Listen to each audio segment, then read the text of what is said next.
You are listening to Salty Believer Unscripted, a conversation on Christian ministry and the Christian life.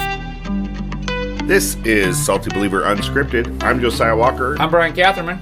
And I'm Robbie the intern. Yay! Welcome back to this side of the microphone, Robbie the intern. It's good to be here. Good to be here. What are we doing? We're taking a road trip. A road trip? Taking the podcast with us. Okay. We're going to go down to the, what's it called? The Utah Christian Research Center? The Utah Christian Research Center. Yeah. And we're going to go take a look at it. It's brand new. Joe, tell us a little bit about the Lighthouse Christian Ministries. So Sandra Tanner ran that with her husband, right? Yep. And that was in Salt Lake. Lots of resources. We used to send mission teams there all the time to kind of get some information and find out a little more about Mormonism. She was kind of the matriarch of Mormon apologetics. A lot of things either cite her. She's been highly involved. She had just about every book, every resource, everything you could find in this little tiny house. Right. But what happened? Well, she retired. You know, apparently people do that. And so Eric Johnson, who we've had on the podcast before, I think got like a grant, got some funding. He got a grant or something. And Bill McKeever and a bunch of other folks. Yeah. Mormon Research Ministries guys and God Love Mormons guys, I think. I don't know who all's involved. We're going to go find out. So they opened a new center down in Draper, about 20, 30 minutes from our studios here at Salty Believer Unscripted. So we're going to go check it out. But Robbie, hold on really quick. Have you seen the videos? Yes. What do you think? What are you looking forward to? What have you seen? So we've seen some introductory videos. Mm-hmm. Here's books, library, artifacts, old Bibles. What are you looking forward to seeing? Yeah, when I first saw the videos, I was not expecting to see like a museum kind of approach, what looks like the different artifacts and all kind of stuff. So I'm excited to see that. I think that'd be pretty I'm kind of excited to see all the old Bibles. So it's not just a thing about Mormonism, but it's a center for defending your faith and understanding how we got here, all that kind of stuff. I'm all about that, and I'm glad we're going. But Bryan, why would our listeners care? Why would those outside of Utah want to know what we're doing? That's a pretty good question. That's fair. There's a couple things they can do. One, they can come on a mission trip here and work with churches. Sure. Just like we have lots and lots of people do.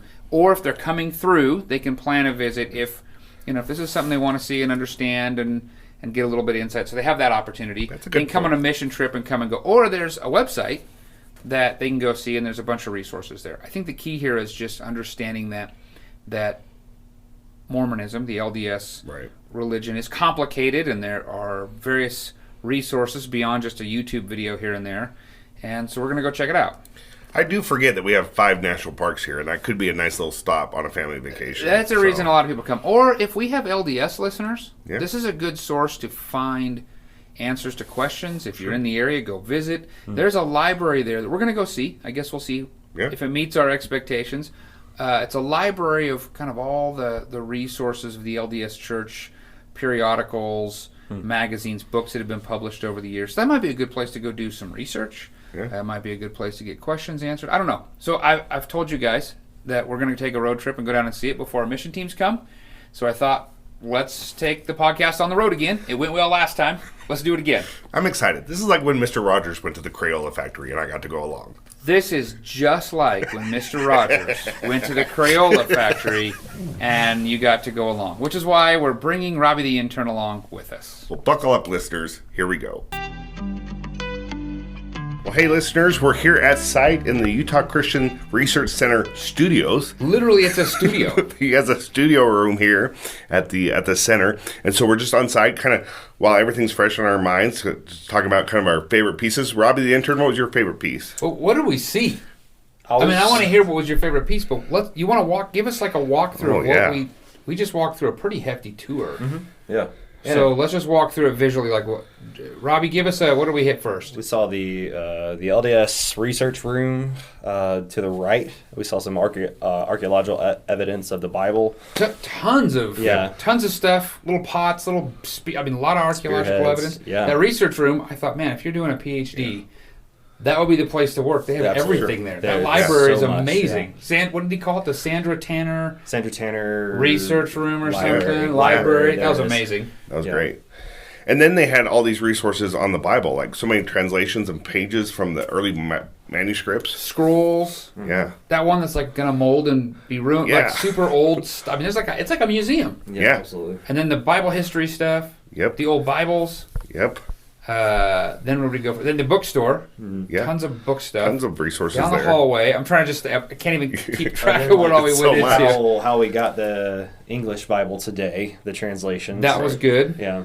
And then the back section's got like a classroom thing. Yeah. But then a ton of actual LDS stuff, translation stuff, history stuff. It was really interesting to see the Book of Abraham pieces. Not just, this was really helpful. Like, here's what Joseph Smith drew in, but here's what was actually there. But here, it was really helpful. It's one thing to kind of read about these things and know they exist. It's another to see them or see copies of them or see things on the wall. It just brings it to life. All right, so Robbie, what was your favorite part? Probably lifting the plates. That was pretty fun. That was They had some examples of because you could show off your mighty strength. Sure. Yeah. That was awesome. No, Josiah, how about you? Favorite part? I loved all the resources in their library that you can photocopy it look like and just research and look at. Computer you can't check them out, I don't think, but you can. They had a ton of resources that you can kind of do some research with. I really like the Bible piece, starting actually from the Old Testament scrolls, some issues with Dead Sea, some transmission, and seeing scrolls that are 200 and 300 and 400 years old, and then seeing facsimiles of certain pieces, life-size facsimiles, the Cyrus cylinder, and that was really cool. And then actually seeing how the transmission of the Bible in English, that was really. I liked it a lot. Some of those old Bibles. The Geneva Bible they had there. Really cool old Bibles. I really like the explanation on the Isaiah scroll or copy that they have. That was really cool. Yeah. I like that a lot. That was, it's one thing to read about it in a book. It's another to even know some of the things they said, this is a facsimile. Right. Obviously. They're not going to have some of these papyrus, that are from the 1st and 2nd century or 2nd century. But I liked that. And then the actual old Bibles, I found that to be incredibly informative. And then Eric Johnson on the tour. So much knowledge. Too much. That guy could probably do a 5-day tour if you let him. It's drinking from a fire hose. Just he's so full of knowledge and expertise on this subject. A lot of resources here. Stuff you could buy, stuff that was free. Yeah. The bookstore stuff is loaded. Yeah, they had some free resources too that you can take. I saw Robbie pick up a couple of things. I saw that. Okay, so if people are interested, you got the websites, right? Yeah. So the center, what's the center? Yeah, UtahChristianResearchCenter.com. And then these guys work with or are a part of Mormon Research Ministries, which obviously they're not leading out with all that because they're trying to reach LDS people. Yeah. But mrm.org. Correct. Right? So lots of resources there.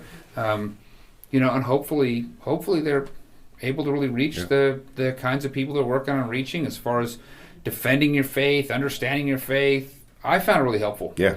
So we're planning on bringing our mission teams here, right? Yeah. I'm excited to come back. Yeah, you got to come back with the interns. I feel like I need to come back and take in more of it. So definitely worth the stop. All right, so we probably can't keep using. And they actually have a studio. There's cameras. And they let us use their studio, radio equipment. They do a radio program and a TV. They do a lot of stuff. For sure. Okay, so we don't want to take up their studio. Maybe we'll do a recap once we get back to our studio, which is not this nice. Yeah, I don't know how much studio time I can pay for here. So hold on with us as we head back to the Salty Believer Studios, and we'll pick it up from there. Well, welcome back, listeners. We're back at the studios. We're in our auxiliary studio today. Auxiliary studio. Meaning we're in a back classroom here at our church. But what a day. This has been quite interesting and informative for me. There's a lot of information there. Yeah. Let me ask you some questions now that we're thinking about it. So if you live in the Salt Lake area, Eric said 70%? Yeah, 70% of Utah lives about an hour away from that. An hour or less away. Yeah. Okay, so if you live in the Utah area, how much time? What would you go if you live in that? Yeah. There's a bookstore there. Yeah. Would you say you would go there? You anticipate, apart from with the mission trips, going back there to buy books or things? Yeah, I think that's a great resource to support a local ministry here and buy books. You could maybe buy some of those on Amazon, but to actually see them, and I like to actually physically touch a book. So they have a lot of the apologetic type things that Sandra Tanner used to put together. Those they have like a yellow or blue cover. They have some booklets and pamphlets, a lot of free material. So there's that. But how much time, if someone were interested in hanging out there, what would you say? I feel like you could easily spend 45 minutes, an hour, a couple hours there, depending on how much you want to look at and take in. Because like we mentioned before, he's got a lot of free resources that you can grab, that you can take home. He's got resources there that you can peruse while you're there from their library. And then he's also got books and things that you can take and buy from the bookstore. So I was thinking of a young man who's connected with our ministry, who's since moved and gone into the military, I have to imagine he would have loved that research area. I mean, he would have spent so much time there. That's what I'm saying. Like, it feels like the rabbit hole where you could spend a ton of time there. Even while we were there, we were running into some people that I think come by regularly to kind of look at stuff. And I was noticing that too. Like, it's a research area, so it is in their name. Yeah, for sure. So if you want to do some research, there's time to do that. So that's the people who live in the area. If someone were, say, taking a vacation, would you say, like, would you recommend, hey, if this is a topic you're interested in, book a couple hours and go down and check it out? Yeah, I would plan on half a day, maybe before lunch or after lunch, especially if you're there and he has time to kind of give you a tour of some things. How about if you're not really that interested in the LDS stuff? Like, if you were interested in the Bibles, would you send someone there to check out the old Bibles, the scrolls, the artifacts? Because it was like a little museum. No, you could spend an hour on the Bible stuff alone, just really look at those artifacts. Because we saw them at the beginning. An hour on the stuff alone.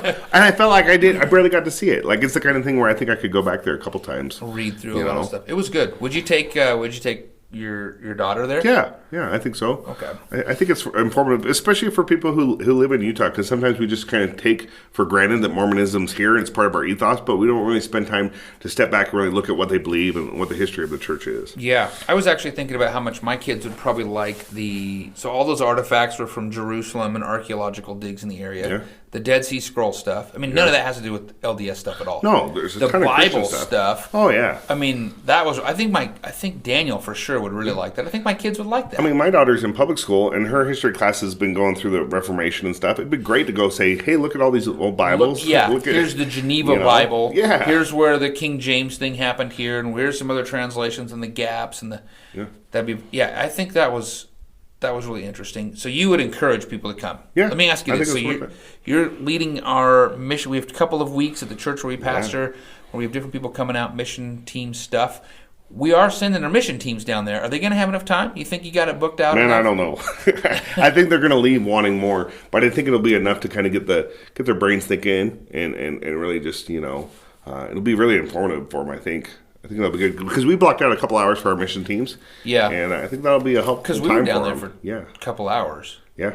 Yeah. We didn't. I mean, you could be down there for a lot more. And it's free. I think people need to know it's free. It's free. So let's just maybe give the website again. And it's UtahChristianResearchCenter.com.